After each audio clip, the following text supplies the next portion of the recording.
ദൈവനാമത്തിന് മഹത്വം ഉണ്ടാകട്ടെ. ഈ ബൈബിൾ പഠന പരമ്പരയിലൂടെ തിരുവെഴുത്തിലെ സത്യങ്ങൾ പഠിക്കുവാനായിട്ട് ആഗ്രഹിക്കുന്ന എല്ലാ ദൈവമക്കളെയും ഓർത്ത് ഞാൻ ദൈവത്തെ സ്തുതിക്കുന്നു. പ്രിയ സഹോദരൻ പ്രാർത്ഥിച്ചപ്പോൾ ഓർക്കുണ്ടായി, നമ്മൾ ഇതൊരു വല്ലാത്ത കാലഘട്ടത്തിലാണ് നാം ജീവിക്കുന്നത്.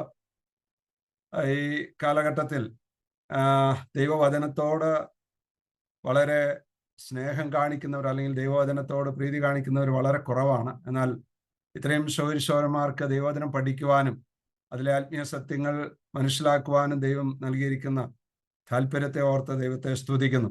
ഇന്ന് ഈ മീറ്റിങ്ങിൽ സംബന്ധിക്കുന്ന എല്ലാ പ്രിയപ്പെട്ടവർക്കും കർത്താവായ യേശുക്രിസ്തുവിന്റെ നാമത്തിൽ എൻ്റെ സ്നേഹവന്ദനം അറിയിക്കുന്നു.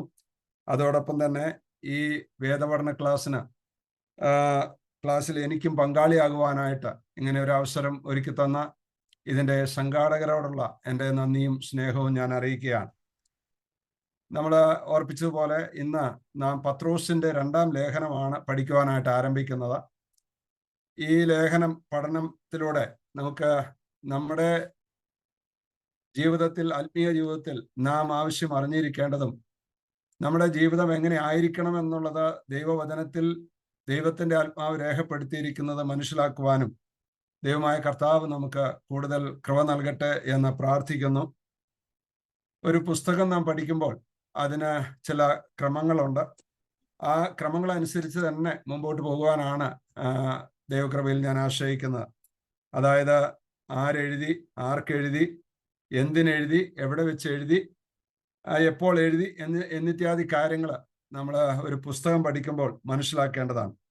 അപ്പോൾ അങ്ങനെയുള്ള കാര്യങ്ങൾ മനസ്സിലാക്കി തന്നെ മുമ്പോട്ട് പോകുവാനാണ് ആഗ്രഹിക്കുന്നത്. നിങ്ങൾ അതിലെന്നോട് സഹകരിക്കും എന്ന് ഞാൻ പ്രതീക്ഷിക്കുകയാണ്. ഈ പത്രോസിന്റെ ലേഖനം, 2-ാമത്തെ ലേഖനം നമ്മൾ പഠിക്കുമ്പോൾ നമുക്ക് മനസ്സിലാക്കുവാനായിട്ട് കഴിയുന്നത്, ഈ ലേഖനത്തിന്റെ തീം എന്ന് പറയുന്നത് ഗ്രോ ആൻഡ് നോ, അതായത് അറിയുക, വളരുക എന്നുള്ളതാണ് ഈ ലേഖനത്തിന്റെ തീം, അതായത് ഏറ്റവും പ്രധാനമായിരിക്കുന്ന തീം എന്നുള്ളത്.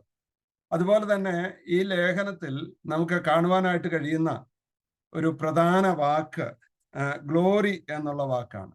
ഗ്ലോറി, ദൈവത്തിന്റെ മഹത്വം എന്നുള്ള വാക്ക് നമുക്ക് കൂടെ കാണുവാനായിട്ട് കഴിയുന്നുണ്ട്. ഗ്രന്ഥകർത്താവിനെ കുറിച്ച് നമ്മൾ പഠിക്കുമ്പോൾ അപ്പോസ്തലനായ പത്രോസാണ് ഈ ലേഖനം എഴുതിയത് എന്ന് നമുക്ക് മനസ്സിലാക്കുവാനായിട്ട് കഴിയും. പത്രോസിന്റെ 1-ാം ലേഖനം അത് പത്രോസ് എഴുതിയപ്പോൾ ആ കാര്യം പത്രോസ് വളരെ വ്യക്തമായിട്ട് രേഖപ്പെടുത്തിയിട്ടുണ്ട്. അപ്പോസ്തലനായ പത്രോസിനെ കുറിച്ച് നമ്മൾ പഠിക്കുമ്പോൾ, പത്രോസിന്റെ ലേഖനം നമ്മൾ പഠിക്കുമ്പോൾ പത്രോസ് ആണ് എഴുതിയത് എന്നുള്ളത് നമുക്ക് മനസ്സിലാക്കുവാനായിട്ട് കഴിയും. ഇതിൽ നാം അതിലേക്ക് വരുന്നുണ്ട്. എന്നാൽ പത്രോസിനെ കുറിച്ച് നമ്മൾ പഠിക്കുമ്പോൾ പത്രോസിന്റെ പേര് ശീമോൻ എന്നായിരുന്നു. ഈ ശീമോൻ എന്ന പേരിന് കേൾവി എന്നാണ് അർത്ഥം, കേൾവി. പിന്നീട് കർത്താവ് വിളിച്ചതിന് ശേഷമാണ് പത്രോസിന് മറ്റുള്ള നാമങ്ങൾ നൽകുന്ന, അതായത് പത്രോസ് എന്നും കേഫ എന്നുമുള്ള നാമങ്ങൾ നൽകുന്നത് എന്നുള്ളത് നമുക്ക് മനസ്സിലാക്കുവാനായിട്ട് കഴിയും. ഈ ലേഖനത്തിന്റെ എഴുത്തുകാരനെ കുറിച്ച് നമ്മൾ പഠിക്കുമ്പോൾ അതിൻ്റെ പുറമേ നിന്നുള്ളതായ, അതായത് ഈ പുസ്തകത്തിന്റെ പുറത്തു നിന്നുള്ളതായ തെളിവുകൾ ആദ്യ പിതാക്കന്മാരായിരുന്ന, സഭാപിതാക്കന്മാരായിരുന്ന യൂബിയസ്, അതുപോലെ പോളികാർപ്പ്, ക്ലെമന്റ് ഓഫ് അലക്സാണ്ട്രിയ എന്നീ പിതാക്കന്മാര് അവര് ഇത് അപ്പോസ്തലനായ പത്രോസിന്റെ ലേഖനമായിട്ട് അംഗീകരിച്ചിരിക്കുന്നത് നമുക്ക് കാണുവാനായിട്ട് കഴിയും. അതുപോലെ ഈ പുസ്തകത്തിന്റെ ഉള്ളടക്കത്തിൽ നിന്ന് നാം നോക്കുമ്പോൾ ഇത് വളരെ വ്യക്തമായിട്ട് 1-ാം അധ്യായം 1-ാം വാക്യത്തിൽ നമ്മൾ കാണുന്നുണ്ട്. അപ്പോസ്തലനായ പത്രോസ് ആണ് ഇത് എഴുതിയത് എന്ന് നമുക്ക് കാണുവാനായിട്ട് കഴിയും.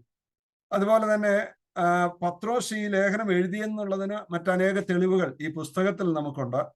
1-ാം അധ്യായം അതിൻ്റെ 16 മുതൽ 18 വരെയുള്ള വാക്യങ്ങൾ നാം വായിക്കുമ്പോൾ പത്രോസ് കർത്താവായ യേശുക്രിസ്തുവിന്റെ മറുരൂപ മലയിലെ ആ വിഷയത്തിന് ദൃക്സാക്ഷിയായിരുന്നു എന്നുള്ളത് പത്രോസ് പറയുന്നുണ്ട്. അതിന്റെ 1-ാം അധ്യായം 16 മുതൽ 18 വാക്യങ്ങളിൽ ആ കാര്യം പത്രോസ് പറയുന്നുണ്ട്. അതായത് മർക്കോസിന്റെ സുവിശേഷം 9-ാം അധ്യായത്തിൽ രേഖപ്പെടുത്തിയിരിക്കുന്ന ആ കാര്യങ്ങൾ പത്രോസ് 9-ാം അധ്യായത്തിന്റെ 2 മുതലുള്ള വാക്യങ്ങളിൽ രേഖപ്പെടുത്തിയിരിക്കുന്ന കാര്യങ്ങൾ പത്രോസ് അതിൽ ദൃക്സാക്ഷി ആയിരുന്നു എന്നുള്ള കാര്യം പത്രോസ് തന്റെ ലേഖനത്തിൽ വെളിപ്പെടുത്തുന്നുണ്ട്. മാത്രവുമല്ല പത്രോസ് ഈ ലേഖനത്തിന്റെ 1-ാം അധ്യായം 13 മുതൽ അതിന്റെ 15 വരെയുള്ള വാക്യങ്ങളിൽ പത്രോസ് പറയുന്നത് പത്രോസിന്റെ മരണത്തെക്കുറിച്ചുള്ള സൂചന ഈ ലേഖനത്തിൽ നൽകിയിട്ടുണ്ട്. അതായത് പത്രോസിന്റെ അവസാന കാലഘട്ടത്തെ കുറിച്ചുള്ള സൂചന പത്രോസ് നൽകുന്നതായിട്ട് കാണുവാൻ കഴിയും. അത് യോഹന്നാന്റെ സുവിശേഷം 21-ാം അധ്യായം 18-19 വാക്യങ്ങളിൽ കർത്താവ് പറഞ്ഞ കാര്യങ്ങൾ നമുക്ക് കാണുവാനായിട്ട് കഴിയുന്നുണ്ട്. 3-ാം അധ്യായത്തിന്റെ 1-ാം വാക്യത്തിൽ പത്രോസ് ആണ് ഇത് എഴുതിയത് എന്ന് പറയുന്നുണ്ട്. കാരണം 1-ാം ലേഖനം പത്രോസ് എഴുതി എന്ന് പറയുമ്പോൾ ഈ 2-ാം ലേഖനത്തിൽ പത്രോസ് പറയുന്നുണ്ട്, പ്രിയമുള്ളവരെ, ഞാൻ ഇപ്പോൾ നിങ്ങൾക്ക് എഴുതുന്നത് 2-ാം ലേഖനമല്ലോ. അപ്പോൾ 1-ാം ലേഖനം പത്രോസ് എഴുതി, ഈ ലേഖനവും പത്രോസ് തന്നെയാണ് എഴുതിയത് എന്നുള്ളത് നമുക്ക് മനസ്സിലാക്കുവാനായിട്ട് കഴിയും. മറ്റൊരു കാര്യം പത്രോസ് രേഖപ്പെടുത്തിയിരിക്കുന്നത് പൗലോസ് എഴുതിയ ഈ വായനക്കാർക്ക് പൗലോസ് ലേഖനം എഴുതിയിട്ടുണ്ട് എന്നുള്ള കാര്യം പത്രോസിന്റെ ലേഖനത്തിൽ പത്രോസ് രേഖപ്പെടുത്തുന്നുണ്ട്. അതിന്റെ 3-ാം അധ്യായം 15-16 വാക്യങ്ങൾ വായിക്കുമ്പോൾ അവിടെ നമുക്കത് കാണുവാനായിട്ട് കഴിയുന്നുണ്ട്. അങ്ങനെ തന്നെ നമ്മുടെ പ്രിയ സഹോദരനായ പൗലോസും തനിക്ക് ലഭിച്ച ജ്ഞാനത്തിന് തക്കവണ്ണം നിങ്ങൾക്കും ഇതിനെക്കുറിച്ച് സംസാരിക്കുന്ന സകല ലേഖനങ്ങളിലും എഴുതിയിട്ടുണ്ടല്ലോ. അപ്പൊ പൗലോസും ഈ വായനക്കാർക്ക് ഈ ലേഖനം എഴുതിയിട്ടുണ്ട് എന്നുള്ളത് പത്രോസ് ഇവിടെ രേഖപ്പെടുത്തിയിരിക്കുന്നു. അപ്പൊ ഇങ്ങനെയുള്ള ഈ കാര്യങ്ങൾ കൊണ്ട് നമുക്ക് മനസ്സിലാക്കുവാനായിട്ട് കഴിയുന്നത് പത്രോസാണ് ഈ ലേഖനം എഴുതിയത് എന്നുള്ളത് നമുക്ക് വ്യക്തമായിട്ട് മനസ്സിലാക്കുവാൻ കഴിയും. അതുപോലെ തന്നെ ഇതിന്റെ വായനക്കാര് ആരാണ്, അപ്പം എഴുതിയത് ആരാണ് എന്നുള്ളത് നമ്മൾ കണ്ടു. ആർക്കെഴുതി എന്നുള്ളതാണ് ഇനി നമ്മൾ നോക്കുവാനായിട്ട് പോകുന്നത്. വായനക്കാര് എന്ന് പറയുന്ന 1-ാം അധ്യായം അതിന്റെ 1-ാം വാക്യത്തിൽ തന്നെ പത്രോസ് കാര്യം വെളിപ്പെടുത്തുന്നുണ്ട്. അതായത് യേശുക്രിസ്തുവിന്റെ ദാസനും അപ്പോസ്തലനായ ശീമോൻ പത്രോസ്, നമ്മുടെ ദൈവത്തിന്റെയും രക്ഷിതാവായ യേശുക്രിസ്തുവിന്റെയും നീതിയാൽ ഞങ്ങൾക്ക് ലഭിച്ചതുപോലെ അതേ വിലയേറിയ വിശ്വാസം ലഭിച്ചവർക്ക് എഴുതുന്നത്. അപ്പം ഇവിടെ പത്രോസ് ആ കാര്യം പറയുന്നുണ്ട്, to whom he had written before എന്ന് പറഞ്ഞാൽ 3-ാം അധ്യായത്തിന്റെ 1-ാം വാക്യത്തിൽ നാം വായിക്കുകയുണ്ടായി, ആർക്ക് പത്രോസ് മുമ്പ് ലേഖനം എഴുതിയോ അവർക്ക് തന്നെയാണ് പത്രോസ് ഈ ലേഖനവും എഴുതുന്നത് എന്നുള്ളത് കാണുവാൻ കഴിയും. അതായത് 2 പത്രോസ് 3-ാം അധ്യായം 1-ാം വാക്യത്തിൽ പത്രോസിന്റെ 1-ാം ലേഖനത്തെ കുറിച്ച് എഴുതിയത് ഇവിടെ പത്രോസ് രേഖപ്പെടുത്തുന്നുണ്ട്. മാത്രമല്ല 2 പത്രോസ് 3-ാം അധ്യായം 1-ാം വാക്യത്തിൽ പത്രോസ് 1-ാം ലേഖനം ആർക്കെഴുതി എന്നുള്ളത് പറയുന്നുണ്ട്. അത് നമുക്കറിയാം, യഹൂദന്മാരെ മിക്സഡ് ആയിട്ടുള്ള യഹൂദന്മാർക്കും ജാതികൾക്കുമായിട്ടാണ് പത്രോസ് എഴുതിയത്. അത് ആർക്കാണ് എഴുതിയത് എന്ന് 1-ാം അധ്യായത്തിന്റെ 1-ാം വാക്യത്തിൽ പറയുന്നുണ്ട്. പത്രോസിന്റെ 1-ാം ലേഖനം 1-ാം അധ്യായം 1-ാം വാക്യത്തിൽ പറയുന്നുണ്ട്, പത്രോസ് പൊന്തോസിനും ഗലാത്യയിലും കപ്പദോക്കിയിലും ആശയിലും വിദുനയിലും ചിതറിപ്പാർക്കുന്ന പരദേശികളും. അപ്പോൾ അങ്ങനെയുള്ള വിശ്വാസികൾക്ക് വേണ്ടിയാണ് പത്രോസ് ഈ ലേഖനം എഴുതിയത് എന്നുള്ള കാര്യം നമുക്ക് വ്യക്തമായിട്ട് മനസ്സിലാക്കുവാൻ കഴിയുന്നുണ്ട്. 3-ാമത്തെ വിഷയം നമുക്ക് കാണുവാൻ കഴിയുന്നത് എപ്പോൾ എഴുതി എന്നുള്ളതാണ്. അത് നമുക്ക് ഇവിടെ നമുക്ക് മനസ്സിലാക്കുവാനായിട്ട് കഴിയുന്നത് 2 വാക്യങ്ങൾ നമ്മൾ വായിക്കുമ്പോൾ ഇത് എപ്പോൾ എഴുതി എന്നുള്ളതിന്റെ ഒരു സൂചന നമുക്ക് ലഭിക്കുന്നുണ്ട്. 2 പത്രോസ് 1-ാം അധ്യായം അതിന്റെ 13 മുതൽ 15 വരെയുള്ള വാക്യങ്ങൾ നാം വായിക്കുമ്പോൾ അവിടെ പത്രോസ് എപ്പോൾ എഴുതി എന്നുള്ളതിന്റെ ഒരു സൂചന നമുക്ക് കാണുവാനായിട്ട് കഴിയുന്നുണ്ട്. പത്രോസിന്റെ ജീവിതത്തിന്റെ അവസാന ഘട്ടത്തിൽ, അതായത് പത്രോസ് ഈ മരണപ്പെടുന്നതിന് തൊട്ട് മുമ്പ് എഴുതി എന്നുള്ള ആശയമാണ് നമുക്കവിടെ കാണുവാനായിട്ട് കഴിയുന്നത്. 13 മുതൽ 15 വരെയുള്ള വാക്യങ്ങൾ വായിച്ചാൽ നമുക്കത് മനസ്സിലാക്കുവാൻ കഴിയും. തന്റെ നിര്യാണം അടുത്തിരിക്കുന്നു, തന്റെ വേർപാട് അടുത്തിരിക്കുന്നു എന്നുള്ളത് പത്രോസ് പറയുന്നുണ്ട്. അതുപോലെ തന്നെ മറ്റൊരു കാര്യം എന്ന് പറയുന്നത് അതിൻ്റെ ഏതാണ്ട് 15-ാം വാക്യത്തിൽ പത്രോസ് ഇങ്ങനെ പറയുന്നുണ്ട്, നിങ്ങൾ അത് എന്റെ നിര്യാണത്തിന്റെ ശേഷം എപ്പോഴും ഓർത്തുകൊള്ളുവാൻ തക്കവണ്ണം ഞാൻ ഉത്സാഹിക്കും. അപ്പം പൗലോസ് ആ കാര്യം അവിടെ വളരെ വ്യക്തമായിട്ട് പറയുന്നു. അതുപോലെ 3-ാം അധ്യായം 15-ാം വാക്യത്തിലും പത്രോസ് ആ കാര്യം പറയുന്നുണ്ട്. അങ്ങനെ തന്നെ നമ്മുടെ പ്രിയ സഹോദരനായ പൗലോസും തനിക്ക് ലഭിച്ച ജ്ഞാനത്തിന് തക്കവണ്ണം നിങ്ങൾക്കും ഇതിനെക്കുറിച്ച് സംസാരിക്കുന്ന സകല ലേഖനങ്ങളും എഴുതിയിട്ടുണ്ടല്ലോ. അപ്പോൾ ഏതാണ്ട് AD 68 ആണ് പത്രോസ് മരിക്കുന്നത് എന്നുള്ള കാര്യം നമുക്ക് കാണുവാനായിട്ട് കഴിയും. അങ്ങനെയാണെങ്കിൽ പത്രോസ് മരിക്കുന്നതിന് തൊട്ട് മുമ്പ് 67-ലോ അല്ലെങ്കിൽ 68-ന്റെ ആരംഭത്തിലോ ഈ ലേഖനം എഴുതി എന്നുള്ളത് നമുക്ക് മനസ്സിലാക്കുവാനായിട്ട് കഴിയും. 4-ാമത്തെ കാര്യം എവിടെ വെച്ച് എഴുതി എന്നുള്ളതാണ്. എവിടെ വെച്ച് എഴുതി എന്നുള്ളത് നമ്മൾ ചിന്തിക്കുമ്പോൾ നമുക്ക് കാണുവാൻ കഴിയുന്നത്, പത്രോസ് ഈ ലേഖനത്തിൽ എവിടെ വെച്ച് എഴുതി എന്നുള്ള കാര്യം രേഖപ്പെടുത്തിയിട്ടില്ല. എന്നാൽ നമുക്ക് ചില തെളിവുകൾ മനസ്സിലാക്കുവാനായിട്ട് കഴിയുന്നത്, പത്രോസ് പറയുന്നത്, അത് പത്രോസിന്റെ ലേഖനം എഴുതി എന്ന് പറയുന്നത് പാരമ്പര്യം പറയുന്നത് പത്രോസ് AD 78-ലോ 67-ലോ 68-ലോ എഴുതിയെന്ന് പറയുന്നുണ്ട്. പത്രോസ് റോമിൽ വെച്ച് ഇത് എഴുതി എന്നുള്ളതാണ് പാരമ്പര്യം പറയുന്നത്. അതായത് റോമിൽ വെച്ച് എഴുതി എന്ന് കണക്കാക്കപ്പെടുന്നതിനുള്ള കാരണം പത്രോസ് 1-ാം ലേഖനം റോമിൽ വെച്ച് എഴുതി എന്നുള്ളതാണ്. റോമിൽ വെച്ചാണ് 1-ാമത്തെ ലേഖനം പത്രോസ് എഴുതിയത്. അങ്ങനെ 1-ാമത്തെ ലേഖനം പത്രോസ് റോമിൽ വെച്ചാണ് എഴുതിയതെങ്കിൽ 2-ാം ലേഖനവും പത്രോസ് റോമിൽ വെച്ച് തന്നെ എഴുതി എന്നുള്ളതാണ് നമുക്ക് അനുമാനിക്കുവാനായിട്ട് കഴിയുന്ന കാര്യം. ഇനി നമ്മൾ അതിൻ്റെ പർപ്പസ്, എന്തിനാണ് ഈ ലേഖനം എഴുതിയത് എന്ന് ചോദിച്ചാൽ, അതിന് അനേക കാര്യങ്ങൾ ഈ പുസ്തകത്തിൽ നിന്ന് തന്നെ നമുക്ക് മനസ്സിലാക്കുവാനായിട്ട് കഴിയും. നാം ഈ പുസ്തകം വായിച്ചാൽ നമുക്ക് മനസ്സിലാക്കുവാനായിട്ട് കഴിയുന്നത്, ഇതിൻ്റെ ചിതറിപ്പാർക്കുന്നവരും അതുപോലെ വളരെ കഷ്ടതയിൽ കൂടെ കടന്നു പോകുന്നതുമായ വിശ്വാസികളെ ധൈര്യപ്പെടുത്തുവാനായിട്ടാണ് പത്രോസ് ഈ ലേഖനം എഴുതിയിരിക്കുന്നത്. അതായത് അവരെ ധൈര്യപ്പെടുത്തുക, അവരെ വിശ്വാസത്തിൽ ഉറപ്പിക്കുക എന്നുള്ള ആശയത്തോടു കൂടിയാണ് പത്രോസ് ഈ ലേഖനം എഴുതിയിരിക്കുന്നത്. 1-ാം ലേഖനം പത്രോസ് പ്രത്യാശയെക്കുറിച്ച് എഴുതുമ്പോൾ, ഈ 2-ാം ലേഖനത്തിൽ നമുക്ക് കാണുവാൻ കഴിയുന്നത്, 1-ാം ലേഖനത്തിൽ ഒരു ടീച്ചർ, അതായത് ഒരു അധ്യാപകന്റെ ശബ്ദമാണ് കേൾക്കുന്നതെങ്കിൽ 2-ാം ലേഖനത്തിൽ നമുക്ക് കാണുവാൻ കഴിയുന്ന ഒരു പ്രവാചകന്റെ ശബ്ദമാണ്. മാത്രമല്ല, പത്രോസ് ജീവിച്ചിരുന്ന കാലഘട്ടത്തിൽ വ്യാജോപദേഷ്ടാക്കന്മാരും ദുരുപദേഷ്ടാക്കന്മാരും വളരെയധികം വർദ്ധിച്ചു വരുന്ന ഒരു കാലഘട്ടമായിരുന്നു. ആ കാലഘട്ടത്തിൽ അവരെ സൂക്ഷിക്കണം എന്ന് പറഞ്ഞാൽ, ഈ ദുരുപദേഷ്ടാക്കളെ, വ്യാജ ഉപദേശവുമായി വരുന്നവരെ വളരെയധികം സൂക്ഷിക്കണം എന്ന് അപ്പോസ്തലനായ പത്രോസ് അവരെ പ്രബോധിപ്പിക്കുന്നത് നമുക്ക് കാണുവാൻ കഴിയും. അതിന്റെ 1-ാം അധ്യായം അതിന്റെ 12 മുതൽ 15 വരെയുള്ള വാക്യങ്ങളിൽ ആ കാര്യം പത്രോസ് രേഖപ്പെടുത്തുന്നുണ്ട്. അതുപോലെ അധർമ്മികളുടെ വഞ്ചനയിൽ കുടുങ്ങി സ്വന്തം സ്ഥിരത വിട്ട് വീണു പോകാതിരിക്കുവാനായിട്ട് യേശുക്രിസ്തുവിന്റെ പരിജ്ഞാനത്തിൽ വിശ്വാസികൾ വളർന്നു വരണം എന്നുള്ളതാണ് പത്രോസ് ഇവരെ പ്രബോധിപ്പിക്കുന്ന ആയ കാര്യം. പത്രോസിന്റെ 2-ാം ലേഖനവും യൂദയുടെ ലേഖനവും വളരെ സാമ്യമുള്ള താരതമ്യമുള്ള 2 ലേഖനങ്ങളായിട്ട് നമുക്ക് കാണുവാൻ കഴിയും. യൂദയുടെ ലേഖനവും അതുപോലെ പത്രോസിന്റെ ലേഖനവും രണ്ടും താരതമ്യം ചെയ്യുന്ന അല്ലെങ്കിൽ വളരെ സാമ്യമുള്ള ലേഖനങ്ങളായിട്ടാണ് നമുക്ക് കാണുവാനായിട്ട് കഴിയുന്നത്.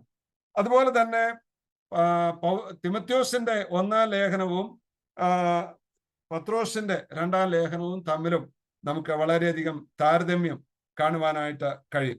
പത്രോസിന്റെ 2-ാം ലേഖനവും തിമത്യോസിന്റെ 2-ാം ലേഖനവും രണ്ടുപേരും പറഞ്ഞിരിക്കുന്ന കാര്യങ്ങൾ, സഭയ്ക്ക് ദുർഘട സമയങ്ങൾ വരും എന്നുള്ള കാര്യം പത്രോസും അതുപോലെ തന്നെ പൗലോസും തങ്ങളുടെ ലേഖനങ്ങളിൽ രേഖപ്പെടുത്തിയിരിക്കുന്നത് നമുക്ക് കാണുവാനായിട്ട് കഴിയും.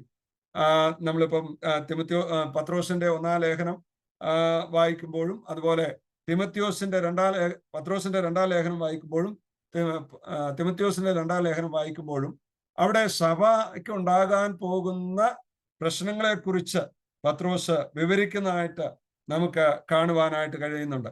അതുപോലെ തന്നെ സമൂഹത്തിന്റെ പൊതുവായ ധാർമ്മിക ച്യുതിയെക്കുറിച്ച് ഈ ലേഖനങ്ങളിൽ പത്രോസും അതുപോലെ പൗലോസും രേഖപ്പെടുത്തിയിരിക്കുന്നത് നമുക്ക് കാണുവാൻ കഴിയും. അത് തിമത്യോസിന്റെ 2-ാം ലേഖനം 3-ാം അധ്യായം 1 മുതൽ 7 വരെയുള്ള വാക്യങ്ങളിൽ, അതുപോലെ പത്രോസിന്റെ 2-ാം ലേഖനം 2-ാം അധ്യായം 10 മുതൽ 22 വരെയുള്ള വാക്യങ്ങളിലൊക്കെ നമുക്ക് ഈ അന്ത്യകാലത്ത് അല്ലെങ്കിൽ സമൂഹത്തിന്റെ പൊതുവായ ധാർമ്മിക ച്യുതി, അതായത് വിശ്വാസത്തിൽ നിന്ന് വ്യതിചലിച്ചു പോകുന്ന വിശ്വാസത്തിന്റെ ഏറ്റക്കുറച്ചിലുകളെ കുറിച്ചൊക്കെ പറഞ്ഞിരിക്കുന്ന കാര്യങ്ങൾ നമുക്ക് കാണുവാനായിട്ട് കഴിയും. അതുപോലെ ഭാവിയിൽ നടക്കുവാനായിട്ട് പോകുന്ന സംഭവിക്കുവാൻ പോകുന്ന വിശ്വാസ ത്യാഗത്തെക്കുറിച്ചും നമുക്ക് ഈ ലേഖനങ്ങളിൽ കാണുവാനായിട്ട് കഴിയും. തിമത്യോസിന്റെ ലേഖനത്തിലും അതുപോലെ പത്രോസിന്റെ ലേഖനത്തിലും ഭാവിയിൽ നടക്കുവാൻ പോകുന്ന സംഭവങ്ങളെക്കുറിച്ച് രണ്ടുപേരും എഴുതിയിരിക്കുന്നത് നമുക്ക് കാണുവാനായിട്ട് കഴിയുന്നുണ്ട്. ഈ പത്രോസിന്റെ ലേഖനത്തിന്റെ പ്രത്യേകത എന്ന് പറയുന്നത്, സവിശേഷത എന്ന് പറയുന്നത്, ഡോക്ടർ എച്ച് എ ആൻസൈഡ് പറഞ്ഞിരിക്കുന്നത്, പത്രോസിന്റെ 1-ാം ലേഖനം ഒരു ഉപദേഷ്ടാവിന്റെ ശബ്ദമാണെങ്കിൽ 2-ാം ലേഖനം ഒരു പ്രവാചകന്റെ ശബ്ദം ആണ് എന്നാണ്. 1-ാമത്തെ ലേഖനം ഒരു ഉപദേഷ്ടാവിന്റെ ശബ്ദമാണെങ്കിൽ പത്രോസിന്റെ 2-ാം ലേഖനം ഒരു പ്രവാചകന്റെ ലേഖനം എന്ന് പറഞ്ഞാൽ, പ്രവാചകൻ ദൈവജനത്തോട് ദൈവത്തിൻ്റെതായ അരുളപ്പാടുകൾ വളരെ വ്യക്തമായി അറിയിക്കുന്ന വ്യക്തിയാണ് പ്രവാചകൻ. അപ്പോൾ ആ നിലയിൽ ദൈവത്തിന്റെ അരുളപ്പാടുകൾ വിശ്വാസികളോടുള്ള ബന്ധത്തിൽ പത്രോസിൽ കൂടെ വളരെ വ്യക്തമായിട്ട് ഭാവിയിൽ സംഭവിക്കുവാൻ പോകുന്ന കാര്യങ്ങളെ കുറിച്ചൊക്കെ വളരെ വ്യക്തമായിട്ട് പത്രോസിന്റെ ലേഖനത്തിൽ കൂടെ ദൈവം വെളിപ്പെടുത്തിയിരിക്കുകയാണ്. പത്രോസിന്റെ 2-ാം ലേഖനവും യൂദയുടെ ലേഖനവും അതുപോലെ യോഹന്നാന്റെ 3 ലേഖനങ്ങളും ഈ ദുരുപദേഷ്ടാക്കന്മാർക്ക് എതിരായിട്ട് അല്ലെങ്കിൽ അവരെ ഖണ്ഡിച്ചുകൊണ്ട് എഴുതിയിരിക്കുന്ന ലേഖനങ്ങളാണ് എന്ന് നമുക്ക് മനസ്സിലാക്കുവാനായിട്ട് കഴിയുന്നുണ്ട്. അപ്പോൾ ഈ ലേഖനങ്ങള് ഒക്കെ നമ്മളൊന്ന് താരതമ്യം ചെയ്ത് പഠിക്കുമ്പോഴാണ് ഇതെങ്ങനെയുള്ള കാലഘട്ടത്തിൽ അല്ലെങ്കിൽ ആർക്ക് വേണ്ടി ഏത് ഉദ്ദേശത്തോടു കൂടെ ഇത് എഴുതിയിരിക്കുന്നു എന്നൊക്കെ നമുക്ക് മനസ്സിലാക്കുവാനായിട്ട് സാധിക്കുന്നത്. പത്രോസിന്റെ 1-ാം ലേഖനം എന്ന് പറയുന്നത് കഷ്ടതയിൽ കൂടെ കടന്നു പോകുന്ന വിശ്വാസികൾക്ക് ആശ്വാസം നൽകുന്ന ഒരു ലേഖനമായിരുന്നു. എന്നാൽ 2-ാം ലേഖനത്തിൽ നമുക്ക് കാണുവാനായിട്ട് കഴിയുന്നത് മുന്നറിയിപ്പുകളാണ്. വിശ്വാസികൾ എങ്ങനെ ജീവിക്കണം എന്നുള്ളതിനെ കുറിച്ചുള്ള മുന്നറിയിപ്പുകളാണ് 2-ാം ലേഖനത്തിൽ നമുക്ക് കാണുവാനായിട്ട് കഴിയുന്നത്. ഈ ലേഖനത്തെ വിവിധമായി ചുരുക്കമായി വേർതിരിച്ച് അല്ലെങ്കിൽ വിഭജിച്ച് പഠിക്കുവാനായിട്ട് നമ്മുടെ പഠന സൗകര്യത്തിന് വേണ്ടി അതിൻ്റെ ഒരു ഔട്ട്ലൈൻ ഞാൻ തയ്യാറാക്കിയിട്ടുണ്ട്.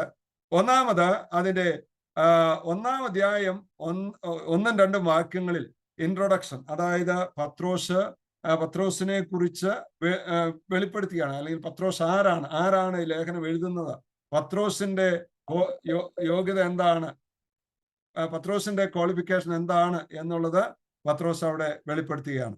2-ാമത്തെ കാര്യം നമുക്ക് കാണുവാൻ കഴിയുന്നത് അതിൻ്റെ ക്രിസ്ത്യാനികളുടെ, അതായത് വിശ്വാസികളുടെ സ്വഭാവവും ദൈവത്തിന്റെ പ്രവൃത്തിയും.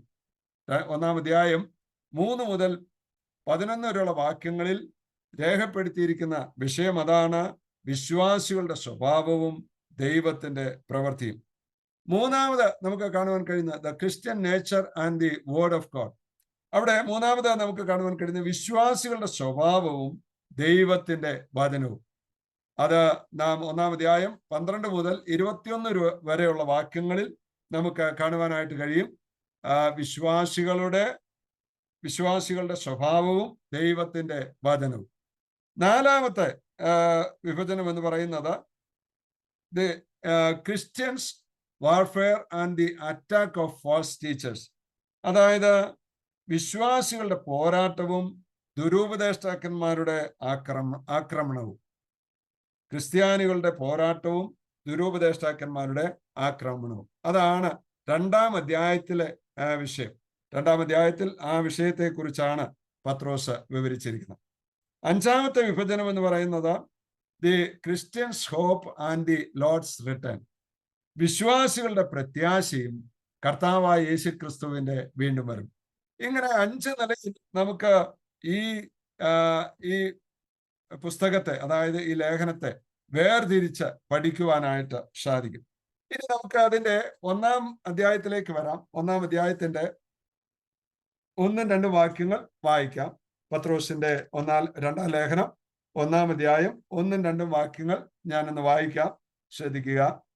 യേശുക്രിസ്തുവിന്റെ ദാസനും അപ്പോസ്തലനുമായ ശീമോൻ പത്രോസ്, നമ്മുടെ ദൈവത്തിന്റെയും രക്ഷിതാവായ യേശുക്രിസ്തുവിന്റെയും നീതിയാൽ ഞങ്ങൾക്ക് ലഭിച്ചതുപോലെ അതേ വിലയേറിയ വിശ്വാസം ലഭിച്ചവർക്ക് എഴുതുന്നത്, ദൈവത്തിന്റെയും നമ്മുടെ കർത്താവായ യേശുവിന്റെയും പരിജ്ഞാനത്തിൽ നിങ്ങൾക്ക് കൃപയും സമാധാനവും വർദ്ധിക്കുമാറാകട്ടെ.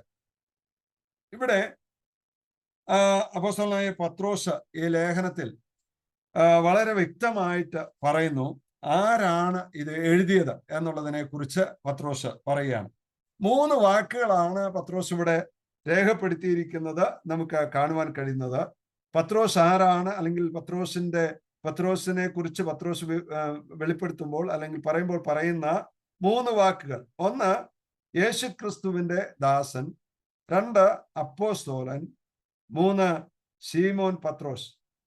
ഇങ്ങനെ 3 പേരുകളാണ് പത്രോസ് ഇവിടെ വെളിപ്പെടുത്തുന്നത്. ഇവിടെ നമുക്ക് കാണുവാനായിട്ട് കഴിയുന്ന ലേഖനകാരൻ തന്നെ കുറിച്ച് പരിചയപ്പെടുത്തുമ്പോൾ ഒന്നാമതായി പറയുന്നത് യേശുക്രിസ്തുവിന്റെ ദാസൻ. ഈ ദാസൻ എന്നുള്ള പദത്തിന് ഗ്രീക്കിൽ ഡൂലോസ് എന്ന വാക്കാണ് ഉപയോഗിച്ചിരിക്കുന്നത്. ഡൂലോസ് എന്ന വാക്കാണ് ഗ്രീക്കിൽ ദാസൻ എന്ന വാക്കിന് ഉപയോഗിച്ചിരിക്കുന്നത്. ഈ ഡൂലോസ് എന്ന വാക്ക് മൂലഭാഷയിലുള്ളതാണ്. അതിന് വളരെ അർത്ഥമുണ്ട്.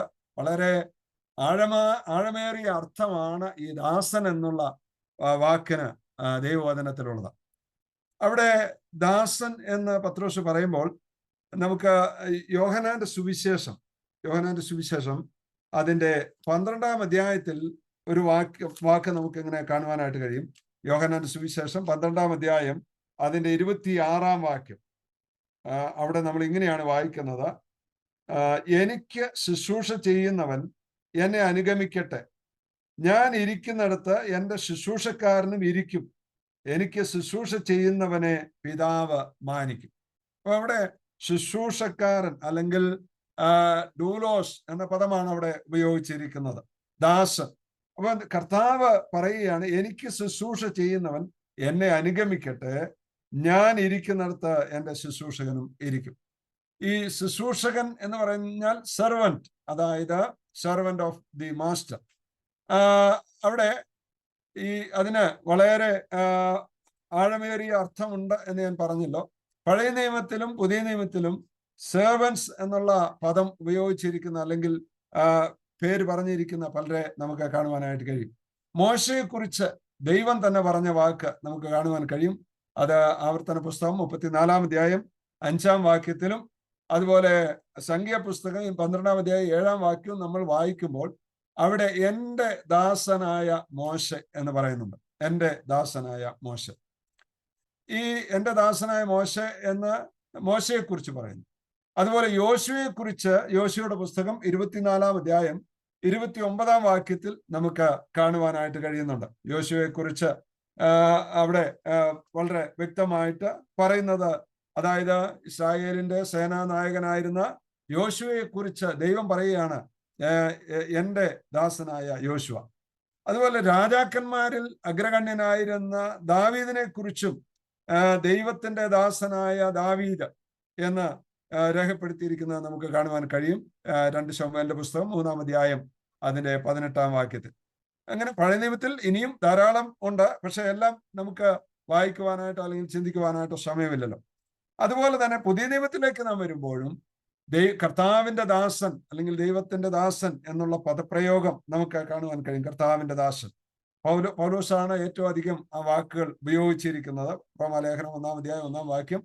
അതുപോലെ ഫിലിപ്പിയർക്ക് എഴുതിയ ലേഖനം 1-ാം അധ്യായം 1-ാം വാക്യം, അതുപോലെ യാക്കോബിന്റെ ലേഖനം 1-ാം അധ്യായം 1-ാം വാക്യം, യൂദയുടെ ലേഖനത്തിന്റെ 1-ാം വാക്യം, ഇവിടെ എല്ലാം കർത്താവിന്റെ ദാസൻ എന്ന പദപ്രയോഗം നമുക്ക് കാണുവാനായിട്ട് കഴിയും. അതായത് ദാസൻ അല്ലെങ്കിൽ ഡൂലോസ്, അടിമ എന്നാണ് അതിന്റെ ശരിയായ അർത്ഥം.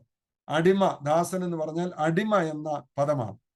ഈ അടിമ എന്ന പദത്തിന് 4 കാര്യങ്ങൾ ഓർപ്പിക്കുവാൻ ഞാൻ ആഗ്രഹിക്കുകയാണ്. അല്ലെങ്കിൽ ദാസൻ എന്നുള്ള പദത്തിന് 4 കാര്യങ്ങൾ ഓർപ്പിക്കുവാൻ ഞാൻ ആഗ്രഹിക്കുന്നു. ഒന്ന്, ഒരു വിശ്വാസിയെ സംബന്ധിച്ച് ദൈവത്തോടുള്ള ഇൻസെപ്പറബിൾ റിലേഷൻഷിപ്പ്, വേർതിരിക്കുവാൻ കഴിയാത്ത ബന്ധമാണ് ഒരു അടിമയ്ക്ക് തൻ്റെ യജമാനനോട് ഉള്ളത്. ഒരു യജമാനനും അടിമയും എന്ന് പറയുമ്പോൾ ആ യജമാനന് അടിമയോടും അടിമയ്ക്ക് യജമാനനോടും ഉള്ള ബന്ധം എന്ന് പറയുന്നത് ഇറ്റ് ഈസ് ഇൻസെപ്പറബിൾ. അത് വേർതിരിക്കുവാൻ കഴിയാത്ത നിലയിലുള്ള ബന്ധമാണ്. രണ്ടാമത്, ഒരു അടിമയെ സംബന്ധിച്ച് അല്ലെങ്കിൽ ഒരു ദാസനെ സംബന്ധിച്ച് നമുക്ക് കാണുവാൻ കഴിയുന്നത്, ഒരു a servant is under his master, master has the right to do anything to his servant. അതായത് ഒരു വിശ്വാസി അല്ലെങ്കിൽ ഒരു ദാസൻ ദൈവത്തിന്റെ സ്വാധീനതയിലാണ്. ഒരു യജമാനന് തൻ്റെ അടിമയോടുള്ള ബന്ധത്തിൽ ഏത് കാര്യവും യഥേഷ്ടം പ്രവർത്തിക്കുവാനായിട്ട് സാധിക്കും. എന്ന് പറഞ്ഞാൽ ആ അടിമയുടെ, ആ സെർവന്റിന്റെ മേൽ എല്ലാ അധികാരവും തൻ്റെ യജമാനനുണ്ട്. അപ്പോൾ ഒരു അടിമയെ സംബന്ധിച്ച് നമ്മളിപ്പം ആ ഒരു അടിമയെ കൊല്ലണമെങ്കിൽ കൊല്ലാം, അത് ആരും ചോദ്യം ചെയ്യുന്നില്ല. ആ നിലയിലുള്ള അധികാരം ഒരു യജമാനന് അടിമയുടെ മേലുണ്ട് എന്നുള്ള ആശയമാണ് നമുക്കവിടെ കാണുവാനായിട്ട് കഴിയുന്നത്. മൂന്നാമത്തെ കാര്യം, a servant should be unquestionably obedient unto his master. എന്ന് പറഞ്ഞാൽ ഒരു ദാസനെ സംബന്ധിച്ച് ചോദ്യം ചെയ്യപ്പെടാത്ത നിലയിൽ തൻ്റെ യജമാനനെ അനുസരിക്കുന്നവനായിരിക്കണം. അപ്പം ഇവിടെ ഈ അടിമ എന്ന വാക്കിന്റെ മറ്റൊരു അർത്ഥം എന്ന് പറയുന്നത്, ചോദ്യം, യജമാനോട് ഒരു കാര്യം പോലും ചോദിക്കുവാനുള്ള അവകാശമില്ലാത്ത, എന്ത് യജമാനൻ പറയുന്നുവോ അതനുസരിക്കുവാൻ ബാധ്യസ്ഥനാണ് ഈ അടിമ അല്ലെങ്കിൽ സെർവന്റ്, ദാസൻ എന്നുള്ളത് നമുക്ക് മനസ്സിലാക്കുവാൻ കഴിയും. നാലാമത്, ഒരു ദാസനെ സംബന്ധിച്ച് അവൻ തുടർമാനമായിട്ട്, a servant must continue to serve his master. ഒരു ദാസൻ തുടർമാനമായിട്ട് തൻ്റെ യജമാനനെ സേവിച്ചു കൊണ്ടിരിക്കണം. അപ്പോൾ നമ്മൾ പത്രോസിന്റെ ജീവിതത്തിലായാലും പൗലോസിന്റെ ജീവിതത്തിലായാലും ഇനി മോശയുടെ ജീവിതത്തിലും യോശുവയുടെ ജീവിതത്തിലും ഒക്കെ നോക്കിയാൽ ഈ എല്ലാ സ്വഭാവങ്ങളും അവർക്കുണ്ടായിരുന്നു എന്നുള്ളത് നമുക്ക് കാണുവാൻ കഴിയും. പ്രിയമുള്ളവരെ, ഒരു വിശ്വാസി എന്നുള്ള നിലയിൽ നമ്മുടെയും കർത്തവ്യം ഇത് തന്നെയാണ്. നമ്മളും കർത്താവിന്റെ ദാസന്മാരാണ്, നമ്മൾ കർത്താവിന്റെ ദാസീദാസന്മാരാണ്. നമുക്കും കർത്താവിനും ഉണ്ടായിരിക്കേണ്ട ബന്ധം, പത്രോസും പൗലോസും മോശയും യോശുവയും ഒക്കെ അങ്ങനെ പറഞ്ഞെങ്കിൽ നമുക്ക് അതിനേക്കാൾ കൂടുതലൊന്നും പറയുവാനില്ല. നമ്മൾ അതിനേക്കാൾ താണ നിലയിൽ മാത്രമേ നമുക്ക് അവകാശപ്പെടുവാനായിട്ടുള്ളൂ. അങ്ങനെയാണെങ്കിൽ നമുക്കും ദൈവവുമായിട്ടുള്ള ബന്ധം ഇൻസെപ്പറബിൾ എന്ന് പറഞ്ഞാൽ ഒരിക്കലും വേർപിരിക്കുവാൻ കഴിയാത്തതായ ഒരു ബന്ധം നമുക്കുണ്ടായിരിക്കണം. രണ്ട്, നമ്മൾ നമ്മുടെ കർത്താവിന് നമ്മുടെ മേൽ പരമ അധികാരമുണ്ട്. ദൈവത്തിന് നമ്മുടെ മേൽ സർവ്വ അധികാരവുമുള്ളവനാണ്. ദൈവത്തിന് ഇഷ്ടം പോലെ പ്രവർത്തിക്കുവാനായിട്ട് കഴിയും. നമുക്ക് നാം ദൈവം എന്ത് പറയുന്നുവോ അത് ചെയ്യുക എന്നുള്ളതാണ് നമ്മുടെ കർത്തവ്യം. അപ്പോൾ നമ്മുടെ മേൽ ദൈവത്തിന് പരമ അധികാരമുണ്ട്. മൂന്നാമത്തെ കാര്യം, നമുക്ക് ദൈവത്തെ ചോദ്യം ചെയ്യാനായിട്ട് യാതൊരു അവകാശവുമില്ല.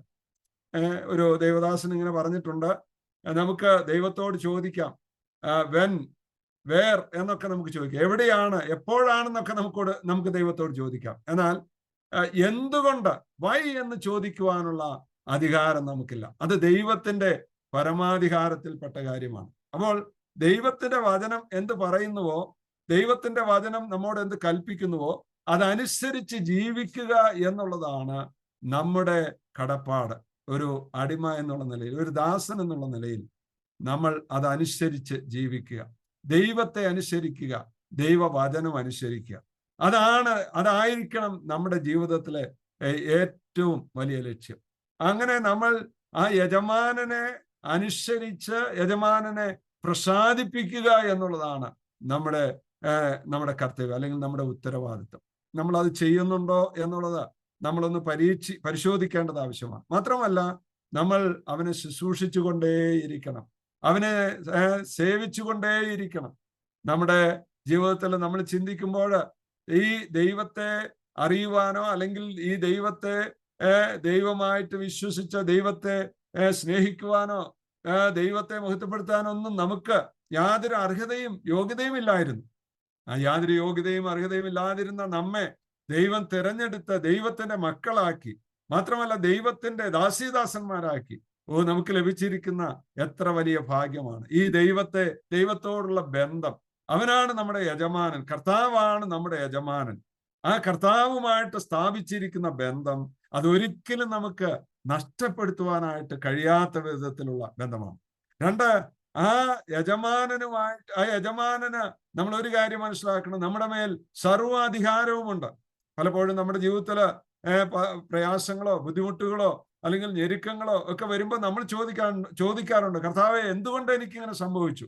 വാസ്തവത്തിൽ നമുക്കത് ചോദിക്കുവാനുള്ള അധികാരമില്ല. അത് യജമാനന്റെ കാര്യപരിപാടിയിൽപ്പെട്ടതാണ്.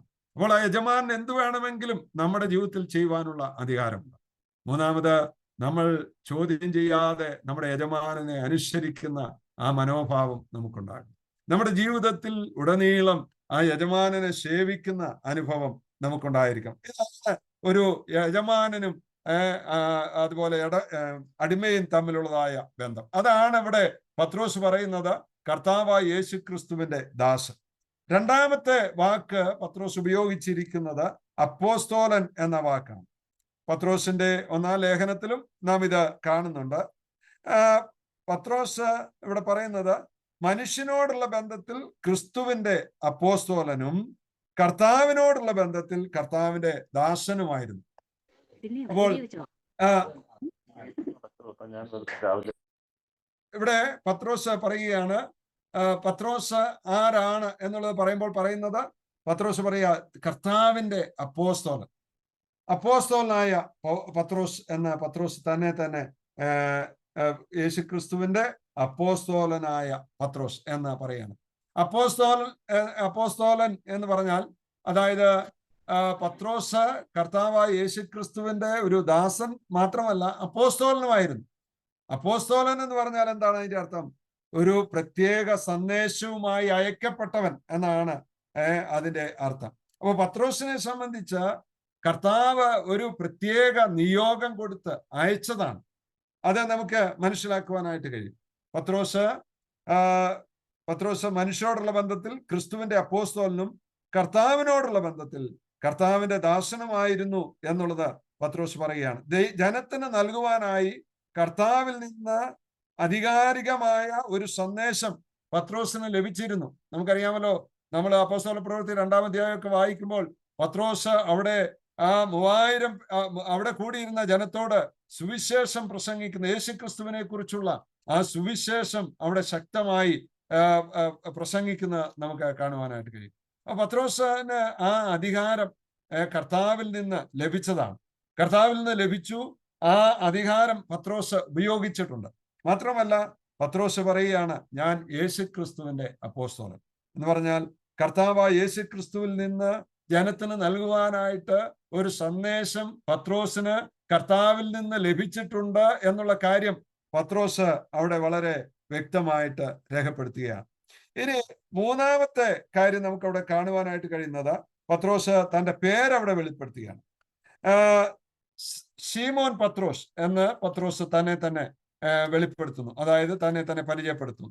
കർത്താവിന്റെ ദാസനും അതുപോലെ അപ്പോസ്തോലനും ആയ ശീമോൻ പത്രോസ് എന്നാണ് പത്രോസ് അവിടെ വെളിപ്പെടുത്തുന്നത്. ശീമോൻ പത്രോസ് എന്ന് പത്രോസ് പറയുകയാണ്. ഷീമോൻ ഞാൻ ഓർപ്പിച്ചല്ലോ, ഷീമോൻ എന്ന വാക്ക് ആണ് ആദ്യം പത്രോസിന് ഉണ്ടായിരുന്ന പേര്. ആദ്യം ഷീമോൻ എന്നാണ്. ആ ഷീമോൻ എന്ന പേരിന്റെ അർത്ഥം കേൾവി എന്നാണ്. അപ്പോസ്തല പ്രവൃത്തി 15-ാം അധ്യായം 14-ാം വാക്യത്തിലും ശീമോൻ പത്രോസ് എന്ന പേര് നമുക്ക് കാണുവാനായിട്ട് കഴിയുന്നുണ്ട്. പത്രോസ് എന്ന പേര് കർത്താവ് നൽകിയതാണ്. പത്രോസ് എന്ന പേര് കർത്താവ് നൽകിയതാണ്. തിരുവെഴുത്ത് നമ്മൾ പഠിക്കുമ്പോൾ അനേകരുടെ പേര് കർത്താവ് തന്നെ ദൈവം മാറ്റിയതായിട്ട്, അവരുടെ പേര് മാറ്റി വേറെ പേരവർക്ക് നൽകിയതായിട്ട് നമുക്ക് കാണുവാൻ കഴിയും. നമ്മൾ അബ്രഹാമിനെ കുറിച്ച് വായിക്കുന്നുണ്ട്. അബ്രഹാമിന്റെ ആദ്യം ഉണ്ടായിരുന്ന പേര് അബ്രാം എന്നായിരുന്നു. എന്നാൽ ദൈവം അബ്രഹാമിനെ അബ്രാം എന്ന പേരിന് അർത്ഥം പിതാവ് ഉയർത്തപ്പെട്ടവൻ എന്നാണ്. പിതാവ് ഉയർത്തപ്പെട്ടവൻ. എന്നാൽ ദൈവം അബ്രാമിനെ അബ്രഹാം എന്ന് പേര് വിളിച്ചു. അബ്രഹാം എന്ന പേരിന്റെ അർത്ഥം ബഹുജാതികൾക്ക് പിതാവ് എന്ന്. അപ്പം ദൈവം അബ്രാമിന് അബ്രഹാം എന്ന പേര് മാറ്റിക്കൊടുത്തു.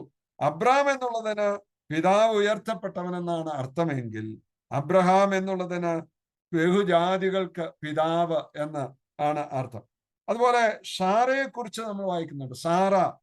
സാറായി എന്നായിരുന്നു ആദ്യം സാറയുടെ പേര്. സാറായി എന്ന് പറഞ്ഞാൽ രാജകുമാരി എന്നായിരുന്നു. എന്നാൽ പിന്നീട് സാറായുടെ പേര് സാറ എന്നാക്കി. സാറ എന്ന പേരിന്റെ അർത്ഥം ജാതികൾക്ക് മാതാവ് എന്നാണ്. അപ്പോൾ അങ്ങനെ പലരുടെ, അതുപോലെ യാക്കോബിന്റെ പേര് ദൈവം മാറ്റി. യാക്കോബിന് ഇസ്രായേൽ എന്ന് പേരിട്ടു. അപ്പൊ ഇവിടെയെല്ലാം നമുക്ക് കാണുവാൻ കഴിയുന്നത് ദൈവം ആ പേരുകൾ വ്യത്യസ്തമായി അല്ലെങ്കിൽ മാറ്റി നൽകിയതായിട്ട് നമുക്ക് തിരുവെഴുത്തിൽ കാണുവാനായിട്ട് കഴിയും. അതുപോലെ തന്നെയാണ് ഷീമോന് പേര് മാറ്റി, വേറെ പേര് മാറ്റിയെന്നുള്ള അർത്ഥത്തിലല്ല. ഷീമോൻ പത്രോസ് എന്നും കൂടെ കൂട്ടി. മാത്രമല്ല വേറൊരു സ്ഥാനത്ത് നാം കേഫാവ് എന്ന പേര് വായിക്കുന്നുണ്ട്. കേഫ. അപ്പം കേഫ എന്ന് പറഞ്ഞാൽ അതിന്റെ അർത്ഥം കേഫ എന്ന് പറയുന്നതിനും പത്രോസ് എന്ന് പറയുന്നതിന്റെയും അർത്ഥം രണ്ടും ഒന്ന് തന്നെയാണ്. അത് പാറ കഷണം എന്നാണ് അതിന്റെ. അപ്പം പത്രോസ് പാറയെന്നല്ല, പാറ കഷണം, പീസ് ഓഫ് റോക്ക് എന്നാണ് അതിന്റെ അർത്ഥം. അപ്പൊ പത്രോസിന്റെ പേര് കർത്താവ് നിലയിൽ മാറ്റിയതായിട്ട് അല്ലെങ്കിൽ വേറെ നാമം നൽകിയതായിട്ട് നമുക്ക് കാണുവാൻ കഴിയും. ഇനി നമുക്ക് കാണുവാൻ കഴിയുന്ന വായനക്കാരെ കുറിച്ച് പത്രോസ് പറയുകയാണ്. അവിടെ പറയുന്നത്, ശീമോൻ പത്രോസ് നമ്മുടെ ദൈവത്തിന്റെയും രക്ഷിതാവായ യേശുക്രിസ്തുവിന്റെയും നീതിയാൽ ഞങ്ങൾക്ക് ലഭിച്ചതുപോലെ അതേ വിലയേറിയ വിശ്വാസം ലഭിച്ചവർക്ക് എഴുതുന്നത്. ആർക്കാണ് പത്രോസ് ഈ ലേഖനം എഴുതുന്നത് എന്നുള്ള കാര്യം പത്രോസ് അവിടെ പറയുകയാണ്. ആർക്കാണ് ഇത് എഴുതുന്നത്? അവിടെ പറയുന്നത് യേശുക്രിസ്തുവിന്റെയും നീതിയാൽ ഞങ്ങൾക്ക് ലഭിച്ചതുപോലെ അതേ വിലയേറിയ വിശ്വാസം ലഭിച്ചവർക്ക്. Who have received a faith. എങ്ങനെയുള്ള വിശ്വാസമാണ് അവർക്ക് ലഭിച്ചത്? അവിടെ നമ്മൾ വായിക്കുന്നുണ്ട്, അതേ വിലയേറിയ വിശ്വാസം. നീതിയാൽ ഞങ്ങൾക്ക് ലഭിച്ചതുപോലെ അതേ വിലയേറിയ വിശ്വാസം ലഭിച്ചവർ. അപ്പൊ നമുക്ക് ലഭിച്ചിരിക്കുന്ന വിശ്വാസം എന്ന് പറയുന്നത് അത് വിലയേറിയ വിശ്വാസമാണ്. അത് ഈ പ്രേഷ്യസ് ഫെയ്ത്ത്, അതായത് ഈ വാക്ക് ദൈവത്തിന്റെ പരമാധികാരത്തിന്റെ തെരഞ്ഞെടുപ്പിനെ കാണിക്കുന്നതാണ്. ദൈവത്തിന്റെ പരമാധികാരത്തിന്റെ തെരഞ്ഞെടുപ്പിനെ കാണിക്കുന്നതാണ് ഈ പദപ്രയോഗം ഇവിടെ പത്രോസ് ഉപയോഗിച്ചിരിക്കുന്നത്. ഞങ്ങൾക്ക് ലഭിച്ചതുപോലെ അതേ വിലയേറിയ വിശ്വാസം ലഭിച്ചവർക്ക് എഴുതുന്ന. എങ്ങനെയാണ്? ദൈവത്തിന്റെയും രക്ഷിതാവായ യേശുക്രിസ്തുവിന്റെയും നീതിയാൽ. അപ്പൊ അത് ദൈവത്താൽ തിരഞ്ഞെടുക്കപ്പെട്ട ദൈവത്തിന്റെ ജനത്തിന് ലഭിച്ചിരിക്കുന്ന അല്ലെങ്കിൽ ദൈവത്തിന്റെ പരമാധികാരത്തെ കുറിച്ച് കാണിക്കുന്നു. ഇത് ദൈവത്തിന്റെ ദാനമായ വിശ്വാസത്തെയാണ് കാണിക്കുന്നത്. വിശ്വാസം എന്ന് പറയുന്നത് ദൈവത്തിന്റെ ദാനമാണ്. ദൈവം വിശ്വാസം നമ്മുടെ കഴിവുകൊണ്ട് നമ്മൾ നേടിയെടുത്തതല്ല. നമുക്കറിയാം, എഫേസ്യ ലേഖനം 2-ാം അധ്യായം അതിന്റെ 8-ാം വാക്യത്തിൽ നമ്മൾ വായിക്കുന്നത്, കൃപയാലല്ലോ നിങ്ങൾ വിശ്വാസം മൂലം രക്ഷിക്കപ്പെട്ടിരിക്കുന്നത്, അതിനും നിങ്ങൾ കാരണമല്ല, ദൈവത്തിന്റെ ദാനമത്രയാകുന്നു. അപ്പം ആ വിശ്വാസം, നമ്മൾ കർത്താവായ യേശുക്രിസ്തുവിൽ അർപ്പിച്ചിരിക്കുന്ന വിശ്വാസം, ഞങ്ങൾക്ക് ലഭിച്ചതുപോലെ അതേ വിലയേറിയ വിശ്വാസം ലഭിച്ച. അപ്പൊ നമുക്ക് ലഭിച്ചിരിക്കുന്ന വിശ്വാസം എന്ന് പറയുന്നത് അത് വിലയേറിയ വിശ്വാസമാണ്. ആ വിലയേറിയ വിശ്വാസം കർത്താവ് നമുക്ക് ദാനമായി തന്നതാണ് എന്ന് നമുക്ക് മനസ്സിലാക്കുവാനായിട്ട് കഴിയും. അതേ കാര്യം അപ്പോസ്തലനായ പൗലോസ് ലേഖനം എഴുതുമ്പോഴും ആ കാര്യം പറയുന്നുണ്ട്. റോമാലേഖനം 1-ാം അധ്യായം 17-ാം വാക്യം, അതുപോലെ 3-ാം അധ്യായം 21-ാം വാക്യത്തിലൊക്കെ വിശ്വാസം ദൈവം നമുക്ക് ദാനമായി തന്നിരിക്കുന്നു. അത് ആ വിശ്വാസം ദൈവം നമുക്ക് തന്നിരിക്കുന്നു എന്നുള്ളതാണ്. അതായത് ജാതികളായിരുന്ന നമുക്ക് യഹൂദന്മാരോടൊപ്പവും ദൈവരാജ്യത്തിൽ അപ്പോസ്തലന്മാരോടൊപ്പവും പൗരത്വം ലഭിച്ച വിശ്വാസികൾക്കാണ് പത്രോസ് ഈ ലേഖനം എഴുതുന്നത്. അതാ പത്രോസ് ഇവിടെ പറയുന്നത്. ദൈവത്തിന്റെയും രക്ഷിതാവായ യേശു ക്രിസ്തുവിന്റെയും നീതിയാൽ ഞങ്ങൾക്ക് ലഭിച്ചതുപോലെ അപ്പോൾ യഹൂദന്മാരോടൊപ്പവും അപ്പോസ്തലന്മാരോടൊപ്പവും ദൈവരാജ്യത്തിൽ പൗരത്വം ലഭിച്ചവർക്കാണ് പത്രോസ് ഇത് എഴുതുന്നത്. അപ്പോൾ വിശ്വാസികളായ നമുക്കും അത് ബാധകമാണ്. ഇവിടെ വിശ്വാസത്തെക്കുറിച്ച് പറയുന്നുണ്ട്. ഈ വിശ്വാസം അത് നീതീകരിക്കുന്ന വിശ്വാസമാണ്. അത് വിലയേറിയ വിശ്വാസമാണ്. ഈ വിശ്വാസം അതിവിശുദ്ധ വിശ്വാസമാണ്. അത് നമ്മൾ യൂദയുടെ ലേഖനത്തിൽ വായിക്കുന്നു. അപ്പൊ ഈ വിശ്വാസം എത്ര മനോഹരമായ വിശ്വാസമാണ് ദൈവം നമുക്ക് നൽകിയിരിക്കുന്നത്. അപ്പോൾ ആ വിശ്വാസം ലഭിച്ചവരായ നമുക്ക് നമ്മിൽ തന്നെ പ്രശംസിക്കുവാനൊന്നുമില്ല. എന്നാൽ ദൈവം നമുക്ക് ആ വിശ്വാസം ദാനമായി തന്നു എന്നുള്ളത് എത്രയോ വിലയേറിയ ഒരു കാര്യമാണ്. ഇനി മാത്രമല്ല, ഇവിടെ നമുക്ക് പിന്നീട് കാണുവാനായിട്ട് കഴിയുന്നത് അപ്പോസ്തോലിക അനുഗ്രഹത്തെ കുറിച്ചാണ്. അഞ്ചാമതായിട്ട് കാണുവാൻ കഴിയുന്നത് അപ്പോസ്തോലിക ആശീർവാദ അനുഗ്രഹം. അത് നമ്മൾ 2-ാം വാക്യത്തിൽ വായിക്കുന്നു. ദൈവത്തിന്റെയും നമ്മുടെ കർത്താവായ യേശുവിന്റെയും പരിജ്ഞാനത്തിൽ നിങ്ങൾക്ക് കൃപയും സമാധാനവും വർദ്ധിക്കുമാറാകട്ടെ. ഇവിടെ യേശുക്രിസ്തുവിനെ പിതാവായ ദൈവത്തോട് ചേർത്ത് പറഞ്ഞിരിക്കുക. അപ്പൊ നമുക്ക് എന്താ മനസ്സിലാക്കാൻ കഴിയുന്നത്? യേശുക്രിസ്തു പിതാവിന് തുല്യനാണ് കർത്താവായ യേശുക്രിസ്തു. അതുകൊണ്ടാണ് ദൈവത്തിന്റെയും നമ്മുടെ കർത്താവായ യേശുവിന്റെയും എന്ന വാക്ക് പത്രോസ് ഉപയോഗിച്ചിരിക്കുന്നത്. പുത്രൻ പിതാവിന് തുല്യനാണ്. അനേക വാക്യങ്ങൾ നമുക്ക് തിരുവെഴുത്തിൽ കാണുവാനായിട്ട് കഴിയും. ഞാൻ 1-2 വാക്യങ്ങൾ ഇവിടെ രേഖപ്പെടുത്തിയിട്ടുണ്ട്. മത്തായിയുടെ സുവിശേഷം 16-ാം അധ്യായം 16-ാം വാക്യം, അതുപോലെ യോഹന്നാന്റെ സുവിശേഷം 1-ാം അധ്യായം 1-ാം വാക്യം, 20-ാം അധ്യായം 28-ാം വാക്യം, അതുപോലെ തീത്തോസിന്റെ ലേഖനം 2-ാം അധ്യായം 13-ാം വാക്യം. ഇവിടെയൊക്കെ ഇതേ വാക്ക് തന്നെ ഉപയോഗിച്ചിട്ടുണ്ട്. നമ്മുടെ ദൈവത്തിന്റെയും കർത്താവായ യേശു ക്രിസ്തുവിന്റെയും. അപ്പം ഞാൻ ഈ വാക്യങ്ങളൊക്കെ എടുത്ത് വായിക്കാത്തതിന്റെ കാരണം നമുക്ക് അതിനുള്ള സമയം ലഭിക്കുകയില്ല. അതുകൊണ്ടാണ് ഞാൻ വാക്യങ്ങൾ രേഖപ്പെടുത്തിയിരിക്കുന്നത്. നോട്ട് ചെയ്യുന്നവർക്ക് ആ വാക്യങ്ങൾ എഴുതിയെടുക്കാവുന്നതാണ്. അപ്പോൾ പത്രോസ് ഇവിടെ പറയുകയാണ്, ദൈവത്തിന്റെയും നമ്മുടെ കർത്താവായ യേശു ക്രിസ്തുവിന്റെയും പരിജ്ഞാനത്തിൽ.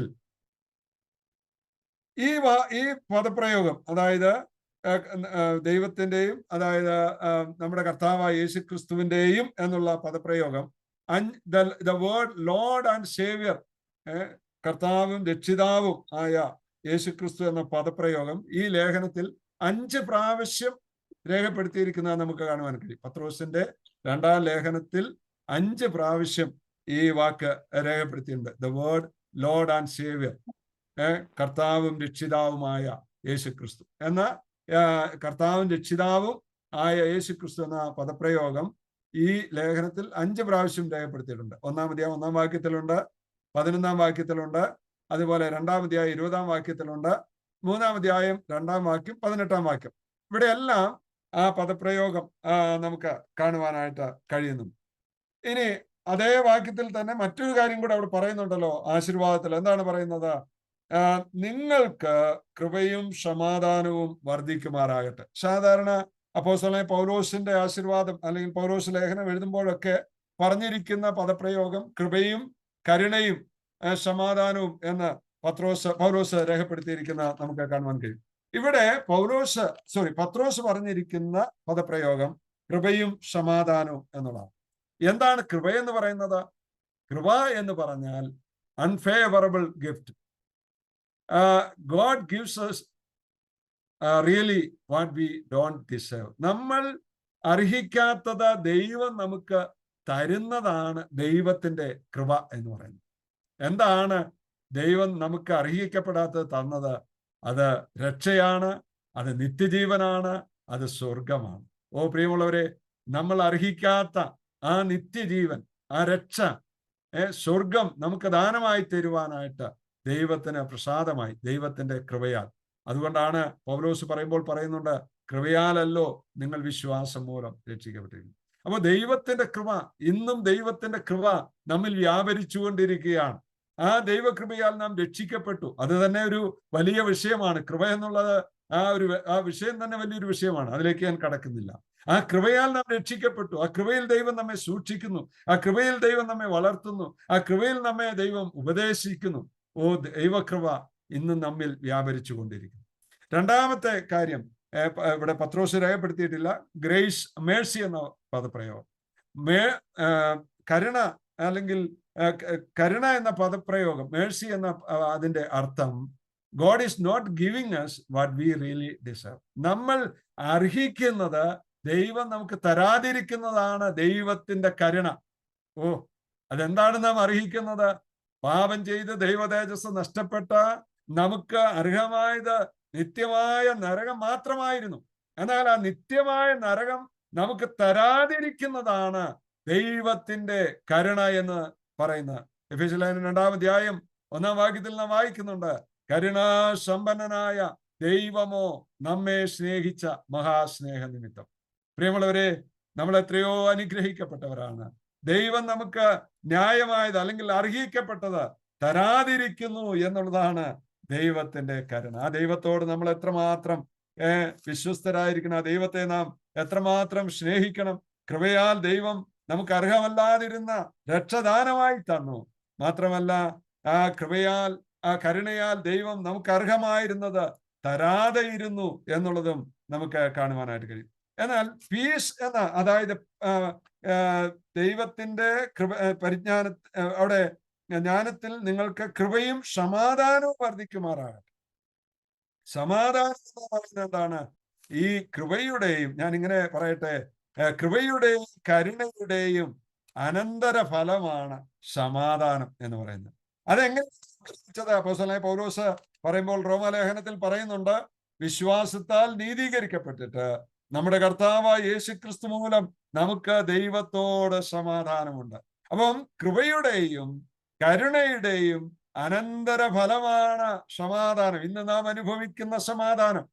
എത്രയോ കോടിക്കണക്കിന് ജനങ്ങൾ അവരുടെ ജീവിതത്തിൽ എല്ലാമുണ്ട്, പക്ഷെ സമാധാനമില്ലാതെ അലയുമ്പോൾ, പ്രിയമുള്ളവരെ, ഒരുപക്ഷെ നമ്മൾ ഏതുമില്ലാത്തവരാണെങ്കിലും ദൈവത്തിന്റെ വലിയ സമാധാനം ദൈവം നമ്മുടെ ഹൃദയങ്ങളിൽ തന്നിരിക്കുകയാണ്. അതെത്രയോ അനുഗ്രഹമാണ് നമ്മുടെ ജീവിതം, ദൈവത്തിന്റെ ആ സമാധാനം. പത്രോസ് ഈ കാര്യം അങ്ങനെ പറഞ്ഞാണ് തൻ്റെ ആ ആശീർവാദം അവിടെ നിർത്തുന്നത്. ദൈവത്തിന്റെയും നമ്മുടെ കർത്താവായ യേശുക്രിസ്തുവിന്റെയും പരിജ്ഞാനത്തിൽ നിങ്ങൾക്ക് കൃപയും സമാധാനവും വർദ്ധിക്കുമാറാകട്ടെ. ഇനി തുടർന്നുള്ള ഭാഗങ്ങൾ നാം വായിക്കുമ്പോൾ, പഠിക്കുമ്പോൾ നമുക്ക് മനസ്സിലാക്കുവാൻ കഴിയുന്നത്, നമ്മൾ ആത്മീകമായി വളരേണ്ടതിൻ്റെയും പരിജ്ഞാനം പ്രാപിക്കേണ്ടതിൻ്റെയും ആവശ്യകതയെക്കുറിച്ച് പത്രോസ് വിവരിക്കുന്ന ഒരു വിവരണമാണ് നമുക്ക് തുടർന്നുള്ള വാക്യങ്ങളിൽ, അധ്യായങ്ങളിൽ കാണുവാൻ കഴിയും. ഇന്ന് നാം അതിന്റെ മുഖവുര എന്നുള്ള നിലയിൽ, അതിന്റെ ഇൻട്രൊഡക്ഷൻ എന്നുള്ള നിലയിൽ ചില കാര്യങ്ങൾ മാത്രമേ നമുക്ക് മനസ്സിലാക്കുവാൻ കഴിയൂ. ഇത്രയും കാര്യങ്ങൾ മനസ്സിലാക്കിയാൽ ബാക്കിയുള്ള കാര്യങ്ങൾ മനസ്സിലാക്കുവാനായിട്ട് നമുക്ക് എളുപ്പമായിരിക്കും. അതുകൊണ്ട് വരും ദിവസങ്ങളിൽ ബാക്കിയുള്ള ഭാഗങ്ങൾ നമുക്ക് പഠിക്കാം. ദൈവം നമ്മെ ആ നിലയിൽ അനുഗ്രഹിച്ചല്ലോ. ദൈവത്തിന്റെ കൃപയും ദൈവത്തിന്റെ കരുണയും ദൈവത്തിന്റെ സമാധാനവും അനുഭവിക്കാത്ത ആരെങ്കിലും ഇന്ന് രാത്രിയിലും എന്നെ കേട്ടിട്ടുണ്ടെങ്കിൽ, പ്രിയമുള്ളവരെ, നിങ്ങൾക്ക് ആ കൃപയും കരുണയും സമാധാനവും അനുഭവിക്കുവാനിടയാകണം. അതിനുവേണ്ടിയാണ് ദൈവം തന്റെ പുത്രനായ യേശുക്രിസ്തുവിനെ ഭൂമിയിലേക്ക് അയച്ചത്. ആ യേശുക്രിസ്തുവിൽ വിശ്വസിച്ച് ദൈവത്തിന്റെ കൃപയും സമാധാനവും, ദൈവത്തിന്റെ കൃപയും കരുണയും സമാധാനവും അനുഭവിച്ച ഭൂമിയിൽ ജീവിക്കുവാൻ ദൈവം നമ്മെ സഹായിക്കട്ടെ. മാത്രമല്ല, ഈ വിശ്വാസത്തിന്റെ ഭാഗവാക്കുകളായ നമ്മൾ ഓരോ ദിവസവും ആ കൃപയിൽ വർദ്ധിച്ചു വരുവാൻ, കൃപ നമ്മുടെ ജീവിതത്തിൽ ധാരാളമായി അനുഭവിക്കുവാൻ ദൈവം ഇടയാക്കട്ടെ. ആ കൃപയില്ലാതെ നമുക്ക് ഈ ഭൂമിയിൽ ജീവിക്കുവാൻ കഴിയില്ല. പൗലോസ് പറഞ്ഞു, ഞാനാകുന്നത് കൃപയാലാകുന്നു.